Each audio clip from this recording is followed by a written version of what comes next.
যুদ্ধবিরতির নাজুক পরিস্থিতির মধ্যেই ইরানে নতুন করে বিমান প্রতিরক্ষা ব্যবস্থার মতো অত্যাধুনিক অস্ত্র পাঠানোর প্রস্তুতি নিচ্ছে চীন।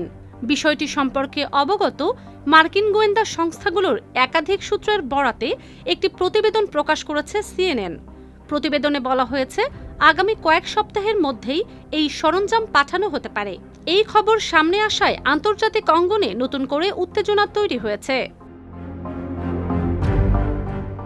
সম্প্রতি যুক্তরাষ্ট্র ও ইরানের সঙ্গে সংঘাত থামাতে মধ্যস্থতার ভূমিকায় থাকার কথা বলেছিল বেইজিং।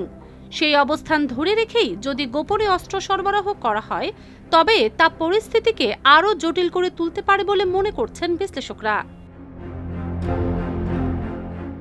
গোয়েন্দা সূত্রগুলোর ভাষ্য অনুযায়ী, চীন যে অস্ত্র পাঠানোর প্রস্তুতি নিচ্ছে তা হল কাঁধে বহনযোগ্য বিমান বিধ্বংসী ক্ষেপণাস্ত্র। এটি ম্যানপ্যাডস নামে পরিচিত। এই ধরনের অস্ত্র বিশেষ করে নিচুতে ওড়া যুদ্ধ বিমান ও হেলিকপ্টারের জন্য বড় হুমকি। সূত্রগুলোর মধ্যে দুজন জানিয়েছেন, এই অস্ত্র সরাসরি চীন থেকে ইরানে পাঠানো হবে না, বরং তৃতীয় কোনো দেশের মাধ্যমে সরবরাহের চেষ্টা চলছে, যাতে এর প্রকৃত উৎস গোপন রাখা যায়। এদিকে মার্কিন প্রেসিডেন্ট ডোনাল্ড ট্রাম্প সম্প্রতি দাবি করেন, ইরানের আকাশে ভূপাতিত একটি F-15 যুদ্ধবিমান তাপ অনুসন্ধানী ক্ষেপণাস্ত্র দিয়ে আঘাত করা হয়েছিল।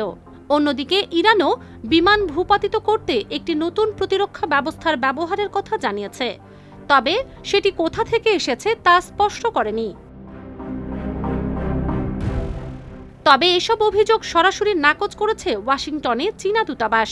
তাদের দাবি, চীন কখনোই সংঘাতে জড়িত কোনো পক্ষকে অস্ত্র দেয় না, বরং আন্তর্জাতিক দায়িত্বশীলতা বজায় রেখেই চলছে। বিশ্লেষকরা বলছেন, ইরানের সঙ্গে সম্পর্ক অটুট রাখতে এবং নিজেদের জ্বালানি নিরাপত্তা নিশ্চিত করতে পরোক্ষভাবে সহায়তা দিতে পারে চীন। একই সঙ্গে তারা আন্তর্জাতিক অঙ্গনে নিরপেক্ষ অবস্থানও ধরে রাখতে চাইছে।